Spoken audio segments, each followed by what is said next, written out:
ఆంధ్రప్రదేశ్లో తవ్వే కొద్దీ జగన్మోహన్ రెడ్డి టీం చేసినటువంటి అవినీతి బయటపడుతూ ఉంది. కానీ శిక్షలు మాత్రం పడ్డం లేదు. అసలు ఆంధ్రప్రదేశ్ ప్రభుత్వం ఏం చేస్తుంది అంటూ కొంతమంది ఆంధ్రప్రదేశ్ ప్రభుత్వం మీద కూడా అనుమానాలు వ్యక్తం చేస్తున్నారు అన్నట్లుగా కొన్ని వార్తలు వస్తున్న నేపథ్యంలో ఈ అంశం మీద మనం పూర్తి స్థాయిలో విశ్లేషణ అయితే చేసుకుందాం. ప్రస్తుతం మనతో పాటు ఉన్నారు ప్రముఖ రాజకీయ విశ్లేషకులు, ప్రముఖ సీనియర్ జర్నలిస్ట్ సిఎస్ రావు గారు. సార్తో మాట్లాడదాం. సార్ నమస్తే. సార్ నమస్తే. జగన్మోహన్ రెడ్డి ముఖ్యమంత్రిగా ఉన్న సమయంలో జగన్మోహన్ రెడ్డి టీం అధికారాన్ని అడ్డం పెట్టుకొని భారీగా అవినీతి అవకతవకలకు పాల్పడిందని, ప్రతి శాఖలో కూడా వాళ్ళ అవినీతికి అవకతవకలకు పాల్పడ్డారని, ఇప్పుడు తవ్వే కొద్దీ వారు చేసినటువంటి అవినీతి ఒక్కొక్కటిగా బయటపడుతున్నా ఆంధ్రప్రదేశ్ ప్రభుత్వం మాత్రం వారి మీద చర్యలు తీసుకోవట్లేదు, ఎటువంటి కేసులు పెట్టట్లేదు, అలాగే ఎవరిని అరెస్ట్ చేయట్లేదు అంటూ కొంతమంది నెటిజన్లు అయితే ఇప్పుడు ఆంధ్రప్రదేశ్ ప్రభుత్వం మీద కూడా అనుమానాలు వ్యక్తం చేస్తూ ఉన్నారు. ఏంటి సార్ అసలు ఆంధ్రప్రదేశ్లో ఏం జరుగుతుంది? ఇప్పుడు మనకి పురాణాలు, వేదాలు వీటిని మనం కొన్ని ఆదర్శంగా తీసుకుంటాం. వాటిలో చెప్పింది ఏంటంటే శిష్ట రక్షణ దుష్ట శిక్షణ అన్నాడు. అదే కదా, శిష్ట రక్షణ దుష్ట శిక్షణ. మరి ఆంధ్రప్రదేశ్లో 2019 నుంచి 2024 వరకు జరిగినటువంటి అక్రమాలు, అవినీతికి సంబంధించి ఒక్కొక్కటి బయటకు వస్తున్నాయి, తవ్వే కొద్దీ బయటకు వస్తున్నాయి. అసలు ఎంత లోతుందో కూడా నాకు తెలియట్లేదు అని చెప్పి చంద్రబాబు నాయుడు గారు ఈ మధ్యకాలంలో ఆయన వ్యాఖ్యానించారు అదొక మీటింగ్లో. అసలు ఎంత చేశారో, ఎక్కడ చేశారో, ఏం చేశారో అంతుపట్టకుండా ఉంది. నా 40 సంవత్సరాల రాజకీయ అనుభవం ఉండి కూడా నాకు అర్థం కావట్లేదు పూర్తి స్థాయిలో. తవ్వే కొద్దీ ఇంకా బయటపడుతున్నాయి అని చెప్పేసి అంటున్నారు. ఒక బాగానే ఉంది, తవ్వే కొద్దీ బయటపడుతున్నాయి. తవ్విని వాటికి ఏం చేశారు మీరు? తవ్విని చాలా ఉన్నాయి కదా, తవ్విని వాటికి ఏం చేశారు? ఇది క్వశ్చన్ వస్తుంది. ఇప్పుడు దుష్ట శిక్షణ జరగాలి కదా, దుష్ట శిక్షణ జరగకుండా తవ్వే కొద్దీ వస్తున్నాయి అని అంటే ప్రభుత్వం అబాస్పాలు అవుతుందిగా. ఇప్పుడు బయటికి తీసిన వాటికి నువ్వు శిక్ష ఇస్తే, నువ్వు బయటికి తీసిన ఏటి శిక్ష చేశారు మీరు? అందరూ ముందస్తు బెయిల్ తీసుకొని వచ్చేస్తున్నారు. లాస్ట్కి RRR కేసులో ప్రభావతి అంటే డాక్టర్ కూడా ఆవిడ ముందస్తు బెయిల్కి వెళ్ళింది. హైకోర్టు ఏదో రిజెక్ట్ చేసినట్టుంది, అది వేరే విషయం. మళ్ళీ సుప్రీంకోర్టుకి వెళ్తారు. ఇప్పుడు అసలు ముందస్తు బెయిల్ వచ్చేంత వరకు వెయిట్ చేస్తున్నారు కదా. ఇప్పుడు ఆయన ఫైబర్ నెట్ కేసులో ఉన్నాడు గౌతమ్ రెడ్డి. ఆయన హైకోర్టుకు ముందస్తు బెయిల్కి అంగీకరించలేదు. సుప్రీంకోర్టుకి వెళ్ళి తీసుకొచ్చుకునేంత వరకు ఆగారుగా. అలాగే వాసుదేవ్ రెడ్డి ఎక్సైజ్ శాఖకు సంబంధించి అసలు ఆయన్ని ఫస్ట్ వాసుదేవ్ రెడ్డి, తర్వాత గనుల శాఖ వెంకటరామరెడ్డిది బయటకు వచ్చింది. వాసుదేవ్ రెడ్డికి సంబంధించి ఇంతవరకు అరెస్టే జరగల. వెంకటరామరెడ్డి అరెస్ట్ చేశారు, బెయిల్ కూడా తీసుకొచ్చుకున్నారు. ఆ బెయిల్ ఎప్పుడు ఆయనకు వచ్చింది కూడా ప్రభుత్వానికి తెలియదు. అంటే ప్రభుత్వం తరపు న్యాయవాది ఏం చేస్తున్నట్టు, ప్రాసిక్యూషన్ ఏం చేస్తుంది ప్రభుత్వం? ఇప్పుడు చంద్రబాబు నాయుడు గారు అన్ని ముఖ్యమంత్రిగా ఉన్నంత మాత్రాన తిరుపతి దేవస్థానంలో తొక్కిసలాట జరిగినందుకు ఆయనే బాధ్యత లేదు, ప్రాసిక్యూషన్ బాగలేక ఎవరన్నా బెయిల్ మీద వచ్చినా చంద్రబాబు నాయుడు బాధ్యత అని అంటే కుదరదు. చంద్రబాబు నాయుడు గారు బాధ్యత కాదు. చంద్రబాబు నాయుడు గారు ముఖ్యమంత్రి. ఇప్పుడు అందరికీ మంత్రిత్వ శాఖలు ఇచ్చారు, మంత్రులు ఉన్నారు, ఆయా శాఖల్లో మంత్రులు చూసుకోవాలి. అలాగే నామినేటెడ్ పోస్టులు ఇచ్చారు. నామినేటెడ్ పోస్టులో ఉన్నటువంటి వాళ్ళు ఆయా డిపార్ట్మెంట్లో ఉండేటువంటి లోటుపాట్లను బయట పెట్టాలి. ఇప్పుడు మొన్న జీవీ రెడ్డికి ఏదో ఇచ్చారు ఒకటి, ఇది ఫైబర్ నెట్ది. ఆ ఫైబర్ నెట్ తీసి జీవీ రెడ్డి ఏం చేశాడు, దాంట్లో ఉన్నటువంటి 1300 మంది ఎంప్లాయీస్ ఉన్నారు, తీసి పడేయాలి వీళ్ళందరినీ అని చెప్పి 400 మందిని ఒకేసారి తీసేసినట్టున్నారు. ఇప్పుడు అంతకుముందు 4 కోట్లు ఉన్నది కాస్త అది 40 కోట్లకే తీసుకెళ్లారు బడ్జెట్ వాళ్ళు, అవసరం లేకుండానే. ఎవరెవరికో వైఎస్ఆర్ కాంగ్రెస్ పార్టీ కార్యకర్తలకు ఇచ్చేసి నిధులన్నీ దుర్వినియోగం చేశారు. ఇప్పుడు అతనికి ఫైబర్ నెట్ చైర్మన్ ఇవ్వగానే ఇమీడియట్గా అతను చేసిన పని ఏంటి, అక్కడ ఉండేటువంటి చెత్తనంతా తీసేశారు. అనవసరంగా అవసరం లేకపోయినా కానీ ఎంప్లాయ్మెంట్ ఇచ్చేసి కోట్ల రూపాయలు దుర్వినియోగం చేస్తున్నారని చెప్పి నిర్ణయం తీసుకొని దెబ్బకి మొత్తాన్ని తీసేసాడు ఆయన. మరి మిగతా వాళ్ళకి నామినేటెడ్ పోస్టులు కావాలి, నామినేటెడ్ పోస్టులు మాకు ఇవ్వాలి అని చెప్పి కోరుకొని తీసుకొని అనుభవిస్తున్నారు కదా. మరి వాళ్ళు ఏం చేస్తున్నట్టు? ప్రతి డిపార్ట్మెంట్లో అవినీతి అక్రమాలు ఉన్నాయని చెప్పేసి అంటున్నారు కదా. మరి ఏం చేస్తున్నట్టు? వీళ్ళు ఒక్కలన్నా యాక్షన్ తీసుకున్నారా? ఏదన్నా లేదు కదా. మరి చంద్రబాబు నాయుడు గారు దానికి బాధ్యులా?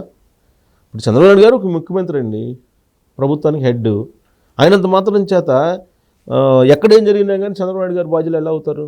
కాదు కదా. తిరుపతి తొక్కిసలాట జరిగింది. తొక్కిసలాట ఎందుకు జరిగింది? చంద్రబాబు నాయుడు గారు చూస్తారు అక్కడికి పోయి. ఆడ ఈఓ ఉన్నారు, జేఈఓ ఉన్నారు, టీటీడీ చైర్మన్ ఉన్నారు, చైర్మన్ మెంబర్స్ ఉన్నారు. మెంబర్స్ ఏం చేస్తున్నట్టు? మరి తిరుపతి దేవస్థానం బోర్డు ఉంది, బోర్డు ఏం చేస్తున్నట్టు? అంటే పదవిని దాన్ని ఏదో ఒక కిరీటంగా కాదు కదా, మనం సేవ చేయడానికి వచ్చామనే ఫీలింగ్ ఉంటే ఇలాంటివి జరగకుండా ఉంటుంది. అది చంద్రబాబు నాయుడు గారు చెప్పవసరం. చంద్రబాబు నాయుడు గారు మీకు పదవి ఇచ్చారు కాబట్టి ఆ పదవికి న్యాయం చేయాల్సిన బాధ్యత తీసుకున్న వాళ్ళకు ఉండాలి.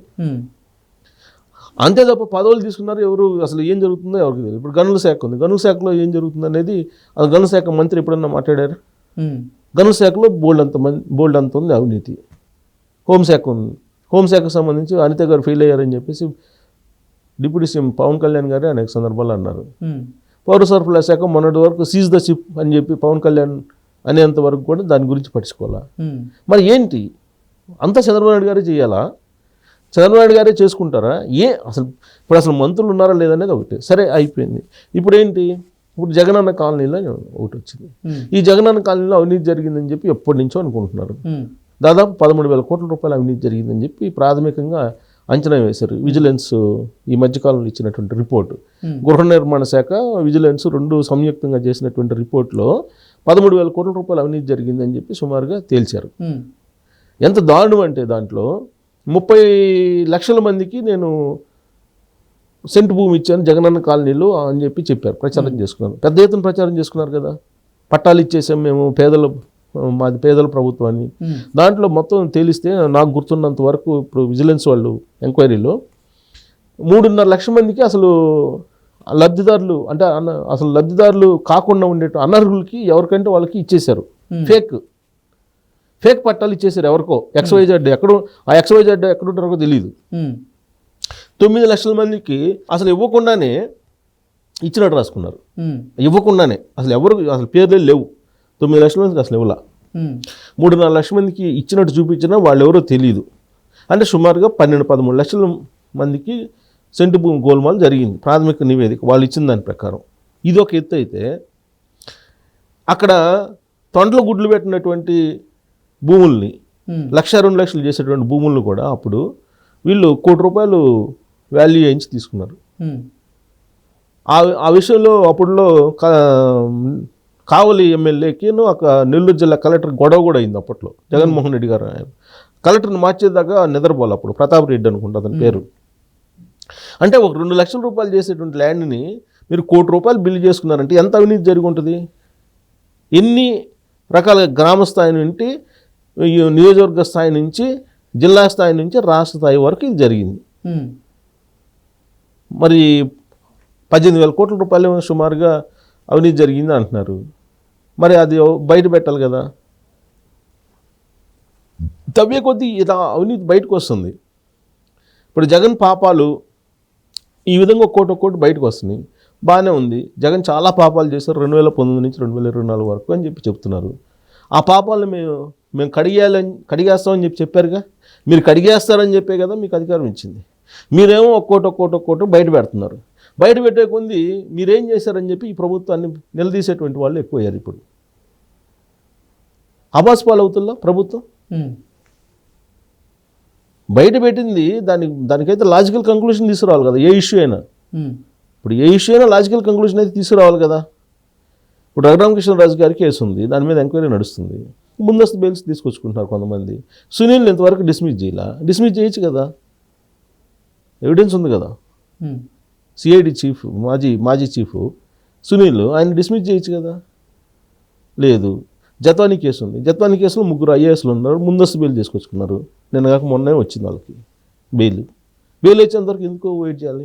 అంటే మీ ప్రాసిక్యూషన్ మీకు ఎవరైతే అడ్వకేట్ జనరల్ ఇచ్చారో, ఇప్పుడు పొన్నవోలు సుధాకర్ రెడ్డి లాగా పనిచేయట్లా మీరు. మరి పొన్నవోలు సుధాకర్ రెడ్డి పనిచేసి జగన్మోహన్ రెడ్డి హయాంలో నేరుగా చంద్రబాబు నాయుడు గారిని లోపల పెట్టించారు కదా. ఆయన ఏం చేసాడో ఆయనకే తెలియాలి. పొన్నవోలు సుధాకర్ రెడ్డి జగన్మోహన్ రెడ్డి గారితో ఏది చెప్తే అది చేశారు కదా. మరి చంద్రబాబు నాయుడు గారు ఏది చెప్తే అది ఎందుకు చేయట్లేదు మీరు పదవులు తీసుకొని? చేయకపోతే ఏమవుతుంది? ఒక్కొక్కటి బయటకు వస్తున్నాయి. రావడానికి ఏమో బయటకు వచ్చేస్తున్నాయి అన్నీ. సోషల్ మీడియా ప్రభావం, లేకపోతే మీడియా యాక్టివ్గా ఉన్నందువల్ల మొత్తానికైతే అన్ని ఇష్యూలు బయటకు వస్తున్నాయి. కానీ ఇష్యూలు బయటకు వచ్చినటువంటి వాటికి పరిష్కారం చూపించకపోతే అల్టిమేట్గా ఏమవుతుంది, ఇవన్నీ చెప్తా ఉంటారు, ఇవన్నీ నిజం కాదనే స్టేజ్కి వచ్చేస్తారు పబ్లిక్ కూడా. శిక్షించాలి కదా, దుష్ట శిక్షణ జరగాలి కదా. ఆ దుష్ట శిక్షణ జరగనప్పుడు ఇప్పుడు మీకు అధికారం ఎందుకనే క్వశ్చన్ వస్తుంది ఇప్పుడు. కాబట్టి మీరు బయట పెట్టకుండా ఉండండి, బయట పెట్టిన తర్వాత శిక్షణ వేయండి, ఏదో ఒకటి చేయాలి, లేదంటే అబాస్ పాలు అవుతారు. సో కాబట్టి జగన్ పాపాలు పడిని అని చెప్పినంత మాత్రాన ఈ ప్రభుత్వానికి ఏమీ ప్రజలు ఆదరించేటువంటి పరిస్థితి రాదు. శిక్షించినప్పుడే వస్తుందని చెప్పి మనం చెప్పాలి. Okay sir, thank you sir.